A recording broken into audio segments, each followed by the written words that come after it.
आज 13 जनवरी 2026 है। आज हम एक important subject environmental impact assessment के बारे में और उसके इंट्रोडक्शन तारुफी लेक्चर के बारे में आपके सामने आए हैं। तो बहुत ज़माने के बाद हमारे ऑनलाइन भी लेक्चर रिकॉर्ड हो रहा है। तो यहाँ पे आप जैसा देख सकते हैं कि एनवायरमेंटल इम्पैक्ट असेसमेंट, इसमें 3 अलग अलग लफ्ज़ हैं: एनवायरनमेंट, इम्पैक्ट और असेसमेंट। तो ये 3 लफ्ज़ से ही हम इस सब्जेक्ट की गहराई और इसकी इम्पोर्टेंस, अहमियत को समझ सकते हैं। जैसा कि ये सेल्फ यानी कि अपने आप को समझाने वाला लफ्ज़ है। एनवायरनमेंट पे इम्पैक्ट और उसकी असेसमेंट का जांच, कितना इम्पैक्ट हो रहा है। जैसा कि अगर आप इम्पैक्ट किया, अगर आप उसका तर्जुमा करें तो इम्पैक्ट का मतलब इफेक्ट यानी कि असर, और इम्पैक्ट जो होता है वो असर जो होता है किसी भी चीज़ का, किसी भी चीज़ पर जो असर होता है वो कभी पॉजिटिव अच्छा असर हो सकता है, कभी नेगेटिव यानी कि बुरा असर हो सकता है। या कुछ ऑर्गेनाइजेशंस के लिए, गवर्नमेंट के लिए या लोगों के लिए अच्छा असर हो सकता है, या कुछ ऑर्गेनाइजेशंस के लिए, सोसाइटीज़ के लिए और कुछ खास तबके के लिए बुरा हो सकता है, और कुछ खास तबके के लिए, कुछ खास लोगों के लिए वो अच्छा हो सकता है। फॉर एग्जाम्पल, अगर मैं छोटी सी मिसाल दूँ कि अगर हमारे बस्ती में, हमारे मोहल्ले में एक छोटा सा दवाखाना यानी कि गवर्नमेंट हॉस्पिटल खुल रहा है, तो आप बताइए कि उसका असर अच्छा होगा या बुरा होगा? यानी कि लोगों के लिए, सब लोगों के लिए, गरीब लोगों के लिए फ्री में वहाँ पे गवर्नमेंट की तरफ से क्या हो जा रहा है, इलाज हो रहा है। Health centre, primary health centre बोलते हैं उसको। इसमें टॉप टू बॉटम हर चीज़ अच्छी ही है, फ्री है, पॉजिटिव लोगों के लिए, आम लोगों के लिए है पॉजिटिव, गरीब लोगों के लिए है और पॉजिटिव। मतलब जितने जितने इसके असरात है, सबके सब क्या है, अच्छे ही अच्छे, अच्छे ही अच्छे, अच्छे ही अच्छे। तो ऐसे अगर छोटा सा, अगर और एक छोटी सी मिसाल दो, एक प्राइमरी स्कूल, गवर्नमेंट का प्राइमरी स्कूल वहाँ खुल रहा है, हमारी बस्ती में प्राइमरी स्कूल क्या हो रहा है, खुल रहा है। तो ये भी अच्छी बात है, इसमें कोई बुरी बात नहीं। लोगों के लिए भी अच्छा है, मोहल्ले वालों के लिए भी अच्छा है, गरीब लोगों के लिए भी अच्छा है, और हर तबके के लिए अच्छा है। हर समाज में अलग अलग तबके होते हैं, अलग अलग किस्म के लोग होते हैं, हर लोगों का वहां पे जाने की क्या है, इजाजत है। लेकिन इसके बरखिलाफ अगर आपके लोकेलिटी में एक मोबाइल का ट्रांसमिशन टावर खुल रहा है, क्या खुल रहा है? मोबाइल का, आजकल मोबाइल का ज़माना है, तो मोबाइल के जो रेज हैं, वेव्स है, फ्रीक्वेंसी है, उसका जो पूरा सेटअप है, उसके लिए बड़े बड़े टावर्स लगाए जाते हैं। आप भी कहीं कहीं देखे होंगे, अगर ऊंचा इलाका है तो वो ऊंचे इलाके में लगा देते हैं, मतलब ज़मीन पे लगा देते हैं। अगर ऊंचा इलाका नहीं है तो एक बिल्डिंग को सेलेक्ट करते, बिल्डिंग के टॉप फ्लोर पे वो टावर्स क्या करते, लगा देते। अब ये लगा देने से पॉजिटिव इंपैक्ट क्या है, हमको नेटवर्क बड़ा अच्छा आएगा। जो नेटवर्क सताता रहता है ना, कभी नेटवर्क आता है, कभी नहीं आता है, ये है हमारा पॉजिटिव इंपैक्ट सबके लिए जो भी नेटवर्क यूज करते हैं। लेकिन उस टावर्स की वजह से रेडिएशंस भी होते हैं। तो उस घर पर, उस बिल्डिंग पर, उस पहाड़ पर, जहां पर, उस ऊंचे इलाके में जहां पर वो मोबाइल का टावर, ट्रांसमिशन टावर लगा हुआ है, उसके आसपास के लोगों के लिए वो नेगेटिव इंपैक्ट है। उसके बगल वाले, इधर वाले, उधर वाले लोग क्या बोलेंगे कि भाई ये टावर तो आ गया, पूरे मोहल्ले वाले खुश हैं, लेकिन हम बड़े नाखुश हैं, क्योंकि हमने कहीं न्यूज में, कहीं पर मेडिकल बुलेटिन में, कहीं रिसर्च में पढ़ा है कि उस टावर के आसपास क्या होते हैं, रेडिएशंस होते हैं, उससे हमको क्या करना है, दूर रहना है। तो उनके लिए नेगेटिव है, बाकी के लोगों के लिए क्या है, पॉजिटिव। तो दो मिसालें मैंने आपके सामने रखी हैं ताकि हमको कोई भी एक्टिविटी, कोई प्रोजेक्ट हो, सब्जेक्ट के अंदर जाने से पहले हमको क्या है, सब्जेक्ट को क्या करना है, समझना है। क्योंकि हमारा एक्टिविटी, प्रोजेक्ट, पॉलिसी, जैसा हम वहाँ लिखे क्या लिखे हैं, पॉलिसी है, गवर्नमेंट की पॉलिसी है, डेवलपमेंट है, कोई भी डेवलपमेंटल एक्टिविटी है, कोई भी प्रोजेक्ट है, कंस्ट्रक्शन प्रोजेक्ट है या माइनिंग खदान वाला प्रोजेक्ट है, मतलब चंद मिसालें मैं लिखा हूँ, वैसे तो बहुत सारी मिसालें हो सकती हैं। इंडस्ट्री है, फैक्ट्री है, या फिर जो है न्यूक्लियर वेस्ट डिस्पोजल फैसिलिटी है। देखिए, न्यूक्लियर पावर प्लांट से जो बचा हुआ कचरा, वेस्ट मटेरियल है, उसमें खुद रेडिएशंस रहते हैं और वो ऐसा कहीं पे हम रख नहीं सकते, उसका खास तरीके के साथ उसका डिस्पोजल करना पड़ता है। तो मैं 4 एग्जांपल्स दिया, क्योंकि हम जो इम्पैक्ट असेसमेंट करते हैं कोई छोटे स्कूल और छोटे से हॉस्पिटल के लिए, छोटी सी एक्टिविटी के लिए नहीं करते, मेगा प्रोजेक्ट्स के लिए करते। जैसे कि टनल है, हाईवे है, रेलवे है, और न्यूक्लियर पावर प्लांट है, हाइड्रो पावर प्लांट है, डैम है, फैक्ट्री है, फार्मास्यूटिकल इंडस्ट्री है, न्यूक्लियर पावर प्लांट है। इसके अलावा जो है आपके, जैसा मैं अभी आपको बताया हूं, डिस्पोजल फैसिलिटी है। तो इस किस्म के बड़े बड़े प्रोजेक्ट्स के लिए आमतौर पर हम असेसमेंट करते हैं, क्योंकि जो प्रोजेक्ट का जो उसका जो वैल्यू रहेगी, उसी तरीके का उसका इम्पैक्ट रहेगा। मतलब जितना प्रोजेक्ट बड़ा रहेगा उतना बड़ा उसका क्या होगा, इम्पैक्ट होगा। जितना प्रोजेक्ट छोटा होगा तो उसका इम्पैक्ट कम होगा। अगर आपके मोहल्ले में छोटी सी किराने की शॉप खुल रही है, उसका वहां पे छोटे 2-4 घरों के लिए, छोटे एक गली के लिए वो इम्पैक्ट है कि भी बिल्कुल बगल में आपको कोई सामान मिल रहा है। लेकिन एक बहुत बड़ा शॉपिंग मॉल खुल रहा है, दुकान पे ये भी है और दुकान वो भी है, लेकिन इसका इम्पैक्ट, छोटी दुकान है तो छोटा इम्पैक्ट, और बड़ी दुकान है बड़ा इम्पैक्ट है। तो बड़े बड़े शॉपिंग मॉल्स भी आजकल खुल गए, आप उससे भी वाकिफ है, हम भी वाकिफ है। तो ऐसा मिसाल दिया हूं। तो बोलने का मकसद क्या है, बड़े प्रोजेक्ट्स के लिए ही हम क्या करते हैं, इम्पैक्ट एनालिसिस असेसमेंट करते हैं। तो इसमें जो इम्पैक्ट है, इफेक्ट है, जैसा मैं अभी बताया, मैं आपको पॉजिटिव भी हो सकता है, नेगेटिव भी हो सकता है। और लेकिन हमारे टॉपिक के हिसाब से क्या है, एनवायरमेंटल इम्पैक्ट असेसमेंट करना है। एनवायरमेंट पे क्या असर है, क्योंकि ये जो शऊर आया है एनवायरमेंट के ताल्लुक से, ये बहुत देर से आया है, आहिस्ता आहिस्ता है। देर से आएगा मतलब क्या है, अचानक सबके दिमागों में शऊर नहीं आया। बहुत सारे एपिसोड्स हुए हैं, बहुत सारे वाकयात हुए हैं, बहुत सारे जो है चीज़ें हुए हैं, जिसकी वजह से लोगों को ये अंदाज़ा हुआ है कि भाई हमको डेवलपमेंट तो चाहिए, लेकिन ऐसा डेवलपमेंट नहीं चाहिए जिसकी वजह से जो माहौलियात है, जो एनवायरनमेंट है, वो क्या हो जाए, खराब हो जाए। क्योंकि हम यहाँ रहना भी है इस प्लैनेट पे,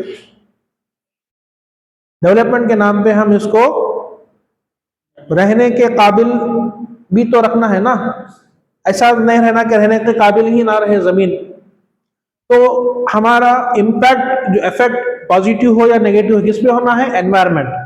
एनवायरनमेंट के कुछ अहम एलिमेंट्स यहाँ मैंने लिख दिए हैं, जैसा कि एयर, हवा, वाटर, पानी, हर किस्म का पानी, सरफेस वाटर हो या सी वाटर हो, ओशन हो, कुछ भी हो, रिवर, सॉइल, सॉइल का मतलब हर किस्म की मिट्टी, पीपल मतलब लोग, हर किस्म की कम्युनिटी,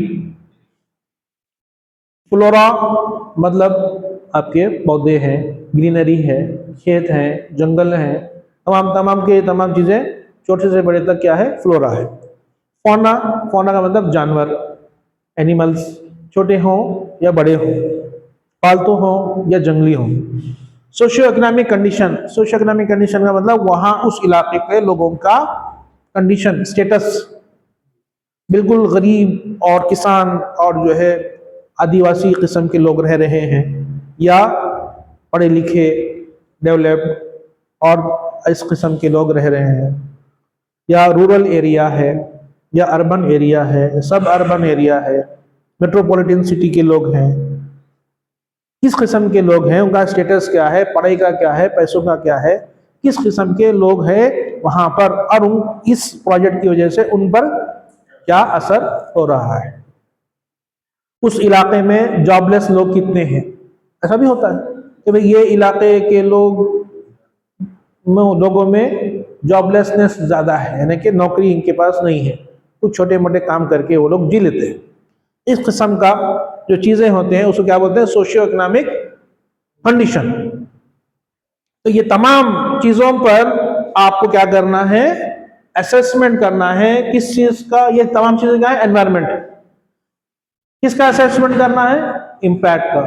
इम्पैक्ट किस वजह से हो रहा है, डेवलपमेंट की वजह से, एक्टिविटी की वजह से, प्रोजेक्ट की वजह से। उसी चंद मिसालें हम आपको दे दिए हैं। तो ये कैसा है, ये असेसमेंट करने के बाद अगर आप डेवलपमेंट कर रहे हैं उसको बोलते हैं सस्टेनेबल डेवलपमेंट। क्या बोलते हैं, सस्टेनेबल डेवलपमेंट। मतलब डेवलपमेंट तो हो रहा है लेकिन इस किस्म से हो रहा है, इस अल्टरनेट वेव्स के साथ हो रहा है, मुतबादिल तरीकों से हो रहा है, लोगों से पूछ कर हो रहा है, डिस्कशन करके हो रहा है, मशवरे के साथ हो रहा है, और कभी कभी उसके प्रोजेक्ट की साइट को चेंज कर दिया जा रहा है, कभी कभी रूट को चेंज कर दिया जा रहा है, कभी जिस तरीके से वो प्रोजेक्ट काम कर रहा है उस तरीके को ही चेंज कर दिया जा रहा है। कभी अगर कोई प्रोजेक्ट में से वेस्ट मटेरियल निकल रहा है उस वेस्ट मटेरियल को अलग ट्रीटमेंट कर दिया जा रहा है। अगर एक इंडस्ट्री है, फॉर एग्जाम्पल फार्मास्यूटिकल इंडस्ट्री है, लेकिन दवाई बनाने वाली फैक्ट्री है, शक्कर बनाने वाली फैक्ट्री है, या कोई कपड़े की फैक्ट्री है, कोई स्टील की फैक्ट्री है, कुछ भी है, तो फैक्ट्री तो लगाना है, इंडस्ट्री तो बनाना है, उससे रोजगार बढ़ता है, डेवलपमेंट होता है, नई नई चीजें मार्केट में आती हैं। लेकिन उस फैक्ट्री से, उस इंडस्ट्री से जो वेस्ट मटेरियल निकल रहा है उसको क्या करना है, जमीन पे, मट्टी पे, दरिया में, पानी में, लोगों के बस्तियों में छोड़ देना नहीं है, उसको ट्रीट करना है। चुनाचे यहाँ पर जहां पर भी इंडस्ट्रियल एरियाज होते हैं, क्या कहते हैं, एक जो है रेसिडेंशियल एरियाज होते हैं, एक शहर में रेसिडेंशियल एरिया अलग होता है, कमर्शियल एरिया अलग होता है जहां दुकानें और ऑफिसेस होते हैं, और इंडस्ट्रियल एरिया अलग होता है। ये जो अलग कर दिया गया है ये इसीलिए कर दिया गया है ताकि लोगों को वो इस इंडस्ट्री से थोड़ा दूर रख दिया जाए। फिर उसके बाद वो इंडस्ट्री से निकलने वाला जो वेस्ट है, चाहे वो सॉलिड वेस्ट हो या लिक्विड वेस्ट हो, उसको क्या करते हैं, हम ट्रीट करते हैं। जिसके लिए अगर लिक्विड वेस्ट है तो उसके लिए क्या करते हैं, एफ्लुएंट ट्रीटमेंट प्लांट बनाते हैं। ये जो एफ्लुएंट ट्रीटमेंट प्लांट बनाया जा रहा है ये किसके लिए बनाया जा रहा है, केमिकल इंडस्ट्री, फार्मास्यूटिकल इंडस्ट्री, हर वो इंडस्ट्री जिसमें लिक्विड वेस्ट निकल रहा है। तो वहां पे अब ये जो डेवलपमेंट है, इंडस्ट्री नहीं बंद करें हम, दवाइयां तो चाहिए ना, कपड़ा चाहिए, वो तमाम चीजें चाहिए, अब इंडस्ट्री नहीं बंद करे, लेकिन इंडस्ट्री से निकलने वाले वेस्ट को ट्रीट कर रहे हैं। ट्रीट करने में मतलब उसको साफ कर रहे हैं। साफ करने के बाद फिर उसको आप कोई भी वाटर बॉडी में उसको छोड़ सकते हैं, और इसको मॉनिटर भी कर रहे हैं। तो ये जो ट्रीटमेंट प्लांट बनाया गया है इसको बोलते हैं मिटिगेशन। क्या बोलते हैं, मिटिगेशन का मतलब तरीका, वो तरीका जिससे इम्पैक्ट को कम किया जा सकता है। इम्पैक्ट को जब हम सब्जेक्ट में आगे बढ़ेंगे तो हम आपको बताएंगे कि भाई इसके स्टेप बाय स्टेप क्या प्रोसीजर्स हैं। स्टेप बाय स्टेप प्रोसीजर क्या, जैसे कि इनिशियल एनवायरमेंटल एग्जामिनेशन, या उससे पहले स्क्रीनिंग, कोई प्रोजेक्ट आया तो स्क्रीनिंग करना, उसके बारे में जानकारी हासिल करना, स्कोपिंग करना, उसका क्या स्कोप है, क्या उसकी नौयत है, कितने एरिया पे वो फैला हुआ है, अगर मैन्युफैक्चरिंग है तो कौन सी चीज मैन्युफैक्चर हो रही है, किस तरीके से मैन्युफैक्चर हो रही है, अगर सड़क बनाई जा रही है तो कितनी उसकी चौड़ाई है, कितनी उसकी लंबाई है, किन किन गांवों को कनेक्ट कर रही है, अगर टनल है तो किस जगह है, अगर माइनिंग है तो किस जगह है। इस तरीके से आपको पहले वो प्रोजेक्ट को समझना पड़ेगा। उस प्रोजेक्ट को समझने के लिए स्क्रीनिंग, स्कोपिंग करते हैं, जो आगे हम पढ़ने वाले हैं। उसके बाद असेसमेंट करते हैं, उसके बाद जो है उसकी रिपोर्ट बनाते हैं, फिर कंसल्टेशन करते हैं। कंसल्टेशन किससे करते हैं? अथॉरिटीज से करते हैं और लोगों से करते हैं, जहां वो प्रोजेक्ट बनाया जा रहा है। भाई यहाँ पे आपके गांव में, आपके शहर में, आपके इलाके में, आपके जो है आसपास हम ये फलाना प्रोजेक्ट बनाने वाले हैं, आपकी इसके बारे में क्या राय है। और सबसे अहम बात, आप कोई भी प्रोजेक्ट बनाइए उसके लिए जमीन चाहिए ना। तो जमीन जिससे आप ले रहे हैं उससे को तो आप पूछेंगे ना, आपकी हम जमीन चाह रहे हैं, आप जमीन देंगे या नहीं देंगे। तो आपको पूछना पड़ेगा, मशवरा करना पड़ेगा, नेगोशिएट करना पड़ेगा। अगर वो जमीन देने के लिए तैयार है तो फिर आप जाइए, अगर कोई और जमीन देने के लिए तैयार है तो वहां पर आप चले जाइए। ऐसा ना हो कि आप प्रोजेक्ट बना लें, जोर जबरदस्ती से बना लें, फिर बाद में लोग मोर्चा निकालें, एजिटेशन करें, प्रोटेस्ट करें, फिर आपको वहां से वो उस इलाके को छोड़कर जाना पड़े, आपको भी नुकसान हो जाए, क्योंकि आप रिसोर्सेस यूज कर रहे हैं। कोई भी कंस्ट्रक्शन बना करते हैं या कोई भी एक्टिविटी करते हैं, आपको रिसोर्सेस चाहिए, लेबर चाहिए, पैसा चाहिए, पैसे चाहिए, रिसोर्सेस चाहिए, मैन पावर चाहिए, तब जाके कोई चीज बनती है। ये तमाम चीजें जब करने के बाद अगर आपको मालूम ये हो रहा है कि वो नहीं करने का था, फिर क्या हो जाएगा? आपका पैसा, आपका रिसोर्स, आपका मैन पावर, आपका पोटेंशियल, आपकी मेहनत, आपकी ताकत, आपका वक्त, सबका सब क्या हो जाएगा? बर्बाद हो जाएगा, खराब हो जाएगा। चंद मिसालें मैं आपको दूंगा कि जैसा इंडिया की अगर मिसाल दूं, 2006-2008 की बात है, आज 2026 है। तो रतन टाटा जो थे गुजर गए, तो टाटा इंडस्ट्रीज वाले नैनो कार बनाने की ऐसा सोचने के बाद वो उसका प्लांट बनाए सिंगनूर, वेस्ट बंगाल में। वहां की गवर्नमेंट ने इजाजत भी दे दी और वहां पे काम भी शुरू हो गया। लेकिन वहां पे कुछ जो लोग, जिसकी जमीन, किसान, आदिवासी लोग, उन्होंने एहतजाज किया। और क्योंकि जब भी कहीं पर एहतजाज होता है तो पॉलिटिक्स भी इन्वॉल्व हो जाती है, तो कुछ पॉलिटिक्स भी इन्वॉल्व हो गई वहां पे। होता है ना भाई, जो हुकूमत में रहने वाले लोगों का तरीका अलग होता है।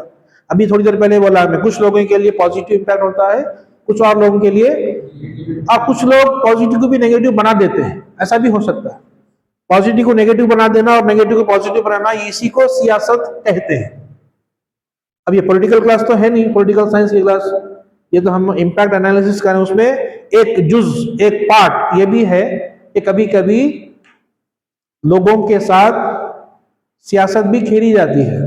तो भाई बहरहाल हुआ ये कि लोगों ने एहतजाज किया और एहतजाज इतना बढ़ गया कि फिर उस इंडस्ट्री को, उस प्लांट को टाटा ने वहां से हटा लिया और उनको बहुत बड़ा क्या हो गया?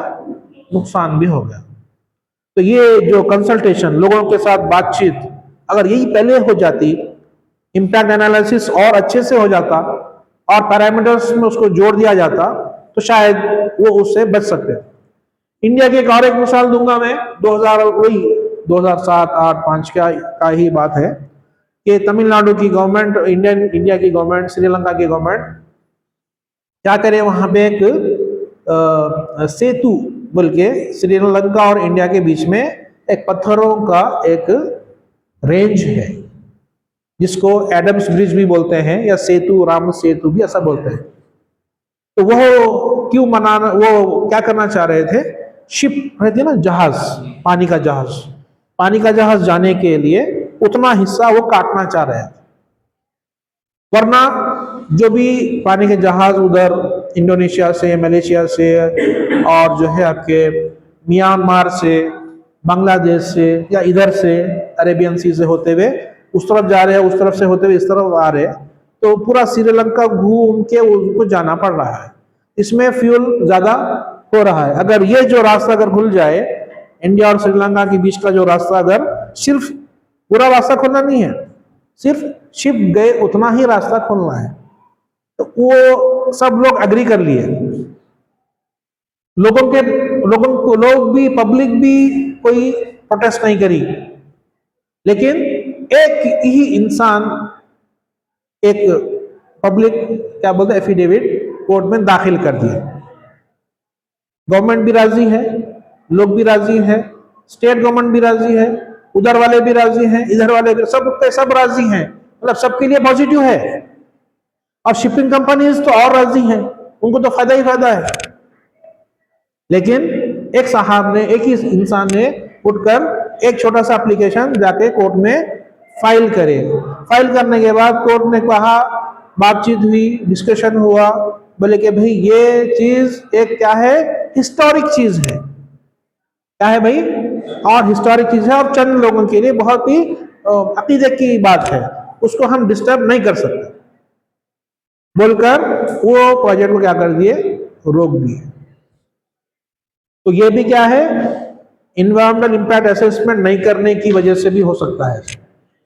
यहां तो काम शुरू नहीं हुआ था, तो शुरू होने से पहले क्या होगा, तो एक आदमी भी आपका प्रोजेक्ट रोक सकता है।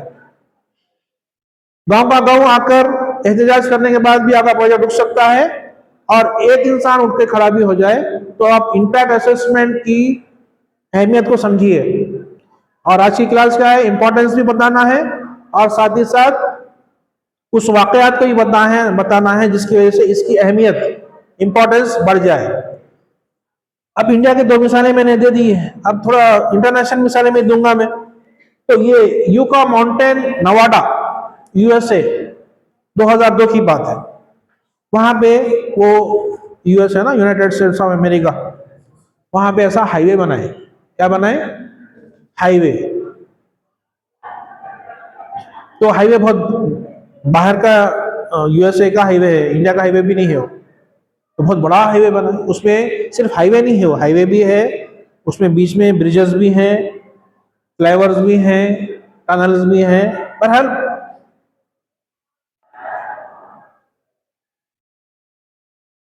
इंटरस्टेट हवाई,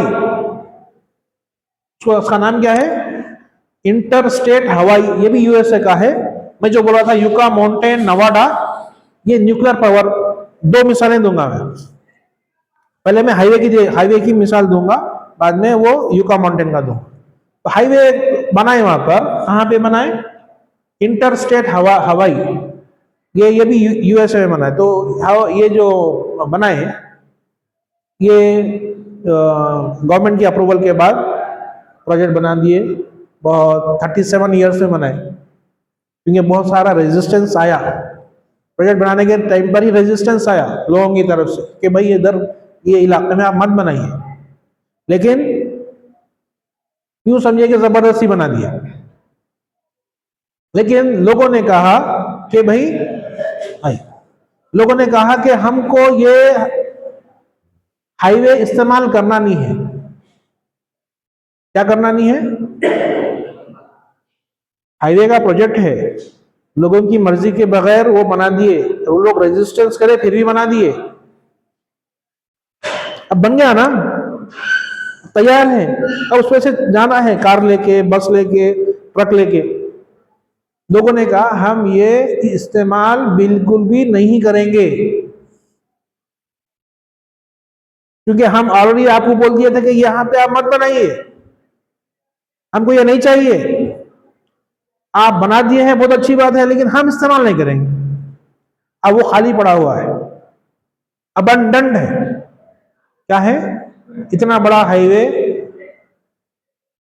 हजारों करोड़, वहां पे तो करोड़ नहीं बोलते, मिलियंस बोलते, मिलियंस बिलियंस अमेरिका में डॉलर्स का वो हाईवे है।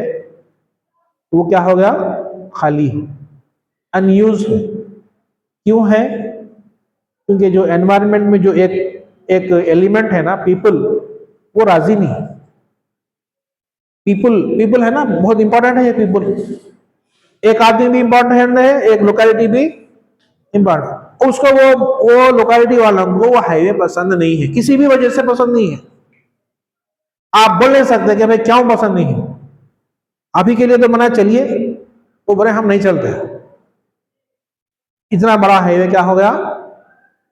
वीरान हो गया, अबेंडेंड हो गया, क्यों हो गया? क्योंकि एनवायरमेंट वो पसंद नहीं कर रहा, वो कह रहा है कि ये हमारे पास इसका इम्पैक्ट हो रहा है, क्योंकि यहाँ पर इस रास्ते में इस जिस जहाँ जहाँ से हाईवे गुजरा है वहाँ पर हमारे पुरानी इमारतें, पुरानी यानी कि इबादत गाहें और पुराने कब्रस्तान थे जिनको आपने तोड़ दिया है, अब हम ये यूज नहीं करने वाले। तो this is the power of people. People means environment. और एक मैं बोलूंगा जो मैं पहले नाम ले लिया था, यूका माउंटेन नवाडा। ये क्या है? न्यूक्लियर वेस्ट फैसिलिटी है। न्यूक्लियर वेस्ट, जो अभी थोड़ी देर पहले बोला था मैं, न्यूक्लियर वेस्ट को वहां पर क्या करते हैं? स्टोर करते हैं। तो क्यों स्टोर करते हैं? क्योंकि जो न्यूक्लियर पावर बनाने के बाद जो भी न्यूक्लियर मटेरियल है, यूरेनियम है, जो भी है, वो यूज करने के बाद भी वो मटेरियल में रेडिएशंस रहते हैं और लोगों को उससे नुकसान है।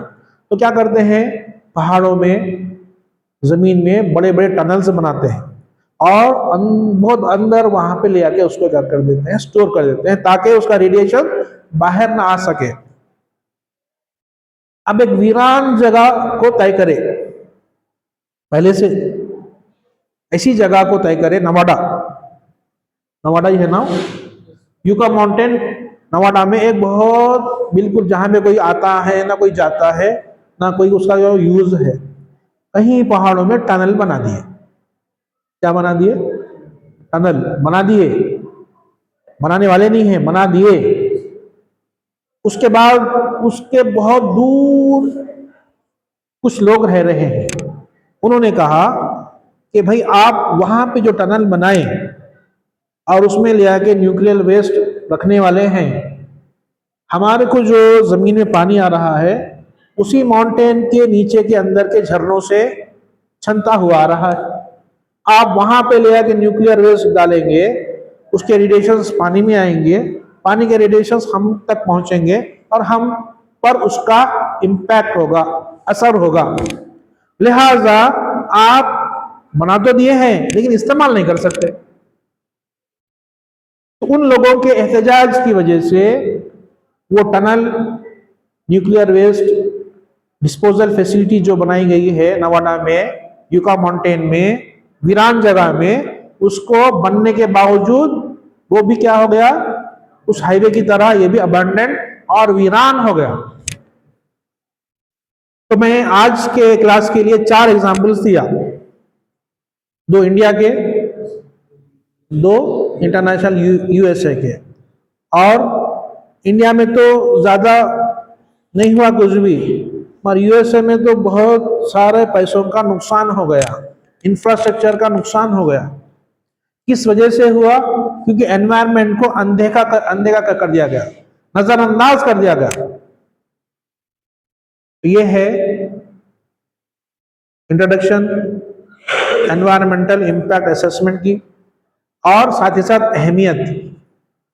अगर सही से पूरे पैरामीटर्स को, लोगों को, छड़ों को, पहाड़ों को, मिट्टी को, दरियाओं को, तालाबों को, समंदर को, जानवरों को, छोटे और बड़े जानवरों को, पालतू और जंगली जानवरों को, इंसानों में अलग अलग तबके के लोगों को,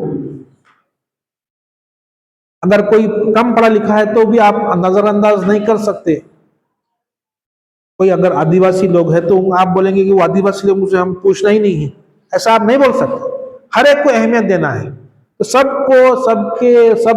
पैरामीटर्स को देखते हुए अगर आप कोई प्रोजेक्ट कर रहे हैं तब वो सक्सेसफुल होगा, वरना नहीं होगा। क्योंकि आप और हम क्या हैं? सिविल इंजीनियरिंग के स्कूल से हम रिलेटेड हैं। हमारा काम कंस्ट्रक्शन करना है, हमारा काम प्रोजेक्ट्स बनाना है, हमारा काम डेवलपमेंट करना है। हमारी जो लाइफ रहेगी इंजीनियरिंग लाइफ में, ऐसे कई मौके आएंगे जब हमको ये तमाम पैरामीटर्स से, इम्पैक्ट असेसमेंट से गुजरना पड़ेगा। तो सिर्फ काम कर देना, सिर्फ डिजाइनिंग कर देना, सिर्फ एनालिसिस कर देना, सिर्फ जो है कुछ कर देना, ऐसा नहीं है। कुछ करने के लिए भी बहुत कुछ करना पड़ता है, और वो जो बहुत कुछ है वो इम्पैक्ट एनालिसिस। एक करंट मिसाल भी है, करंट अभी चल रही है इंडिया में, आप में से कोई एक दे सकते हैं मिसाल इम्पैक्ट एनालिसिस की, एनवायरमेंटल इम्पैक्ट एनालिसिस की इंडिया में? हाँ, हो सा है, वेरी गुड, आप भी वही बोले, आप भी वही बोले। ये जो राजस्थान में जो माउंटेन रेंज है अरावली, तो कौन सा प्रोजेक्ट है वो? माइनिंग का है। किस चीज का प्रोजेक्ट है? वहां पे रेयर अर्थ मिनरल्स, ऐसा मिनरल्स निकालना चाह रहे हैं जमीन में से, पहाड़ों में से। तो निकालना ही जाए तो पहाड़ों को तो तोड़ना फोड़ना और जो है साफ करना पड़ेगा। और लेकिन वहां के जो लोग हैं वो ये कह रहे हैं कि ये काम आप मत कीजिए। कह रहे हैं का मतलब एहतजाज कर रहे हैं, मोर्चा निकाल रहे हैं, प्रोटेस्ट कर रहे हैं, और जिसकी वजह से वो प्रोजेक्ट क्या हो गया? रुक गया। पॉजिटिव इम्पैक्ट क्या है? कंपनीज के लिए पॉजिटिव इम्पैक्ट है क्योंकि उनको मिनरल्स मिल रहे हैं, वो आगे कुछ काम कर सकते हैं। लेकिन लोगों के लिए क्या है? वो नेगेटिव है, क्योंकि अब शऊर, जैसा मैं आपको थोड़ी देर पहले बोला कि आहिस्ता आहिस्ता एनवायरनमेंट का शऊर पैदा हुआ।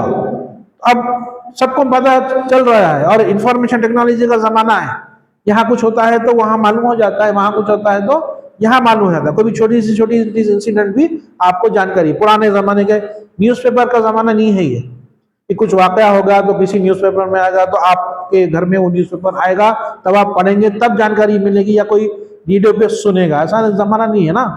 अब ये बिल्कुल इंटरनेट का और इसका जमाना है। इसलिए क्या हो जाता है, सबके पास शऊर है, सबके पास जानकारी है, सबको मालूम है कि हमको एनवायरनमेंट में क्या करना है? बचाना है, बचाते हुए काम करना है। काम को करने के लिए कि कोई आपको रोक रहे नहीं, काम कीजिए आप, लेकिन ऐसा मत कीजिए कि हम अपने ही हाथों से अपने ही पाँव पे क्या कर लें, कुल्हाड़ी मार लें, ऐसी मिसाल ना हो सके। तो आज के लिए इतना काफ़ी है। अगली क्लास में और इसके बारे में डिटेल में हम आपके स्टेप बाय स्टेप इस बारे में बात करेंगे। कुछ क्वेश्चन है तो आप पूछ सकते हो।